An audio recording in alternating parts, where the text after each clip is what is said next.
नमस्कार। आज बात करेंगे एक ऐसे नाम की जो सुनने में शायद थोड़ा अजीब लगे, खासकर जब वो एक महानायक के साथ जुड़ा हो। और हम देखेंगे कि कभी-कभी पीछे हटना असल में आगे बढ़ने का सबसे स्मार्ट तरीका कैसे हो सकता है।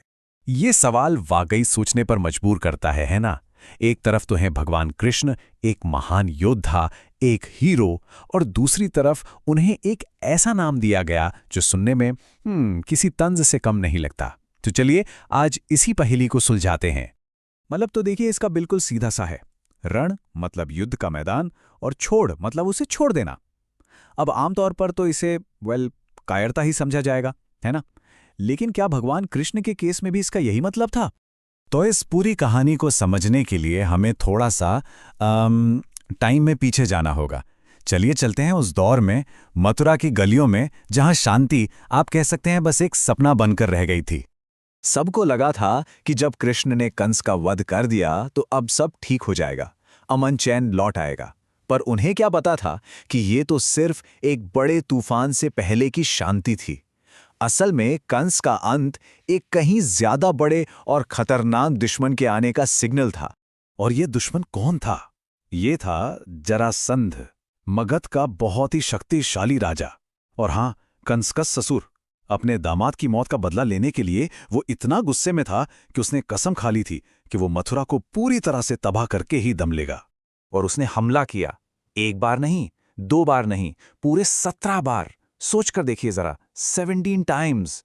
उस शहर और वहां के लोगों पर क्या बीत रही होगी, जो रोज रोज एक नए हमले के डर में जी रहे थे। और कमाल की बात देखिए, हर बार कृष्ण और बलराम ने जरासंध की सेना को बुरी तरह हराया। हर एक लड़ाई वो जीते। पर यही तो समस्या थी, हर जीत के बाद मथुरा और ज्यादा जख्मी हो रही थी।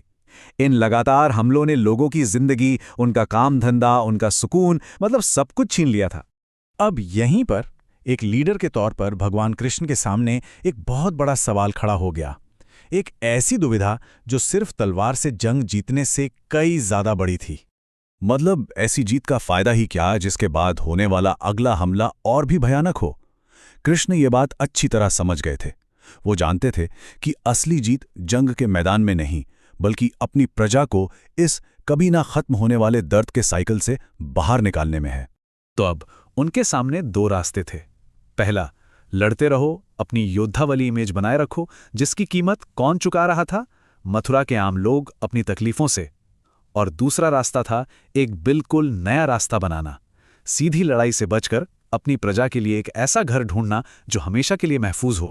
और यहीं पे उनकी वो लीडरशिप क्वालिटी सामने आती है जो उन्हें बाकियों से अलग करती है। उन्होंने ये समझा कि एक राजा का पहला काम अपनी प्रजा को बचाना है, अपनी ईगो को नहीं। उन्होंने, आप कह सकते हैं, जीत की डेफिनेशन ही बदल दी। असली जीत लड़ाई में नहीं, बल्कि लोगों के लिए शांति लाने में है। तो फिर कृष्ण ने जो सोल्यूशन निकाला, उसकी तो उस जमाने में कोई सोच भी नहीं सकता था। एक बहुत ही डेयरिंग और बहुत ही विजनरी प्लान। प्लान क्या था? प्लान था मथुरा को छोड़ देना हमेशा के लिए, और समुद्र के बीचों बीच एक नई राजधानी बनाना। एक ऐसी जगह जहां दुश्मन पहुंच ही ना सके, एक अनब्रीचेबल फोर्ट्रेस। अब इस ऑलमोस्ट इम्पॉसिबल प्लान को हकीकत में बदलने के लिए उन्होंने समुद्र देव वरुण से मदद मांगी। समुद्र ने उन्हें जमीन दी, और फिर उसी जमीन पर एक बहुत ही शानदार और महफूज शहर की नींव रखी गई, जिसे आज हम सब द्वारका के नाम से जानते हैं। पुराणों में बताया गया है कि यह शहर सोने जैसा चमकता था, और चारों तरफ से समुद्र इसकी हिफाजत करता था। मतलब ये सिर्फ एक सुंदर शहर नहीं था, ये एक ऐसा किला था जिसे जीतना किसी भी सेना के लिए नामुमकिन था। समुद्र का वो पहरा तोड़ना नेक्स्ट टू इम्पॉसिबल था। और फिर कहते हैं कि एक ही रात में कृष्ण ने मथुरा के हर एक इंसान को सेफ एंड साउंड द्वारका पहुंचा दिया। तो ये किसी राजा का मैदान छोड़ के भागना नहीं था, ये तो अपनी पूरी की पूरी प्रजा को एक सेफ फ्यूचर देने का एक बहुत बड़ा ऑपरेशन था। और बस यही वो फैसला था जिसने भगवान कृष्ण को वो नाम दिया जहां से हमने ये सारी बात शुरू की थी। सोचिए, जब जरासंध अगली बार 18वीं बार अपनी सेना लेकर हमला करने आया तो उसे क्या मिला? एक खाली शहर। मथुरा में कोई नहीं था। कृष्ण अपनी पूरी प्रजा के साथ एक नई सुरक्षित दुनिया बसा चुके थे, और इसी वजह से रणभूमि को इस तरह छोड़ने की वजह से उनका नाम पड़ा रणछोड़।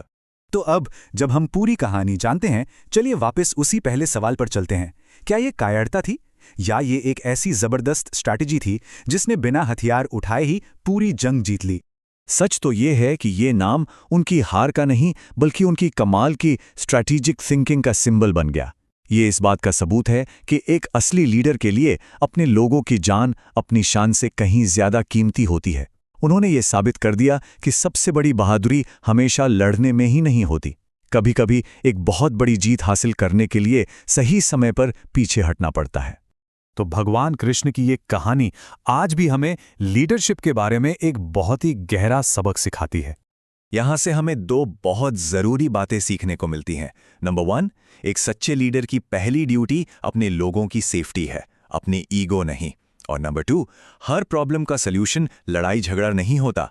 कभी कभी सबसे अच्छी स्ट्रैटेजी होती है कॉन्फ्लिक्ट से बचकर एक नया और बेहतर रास्ता बना लेना।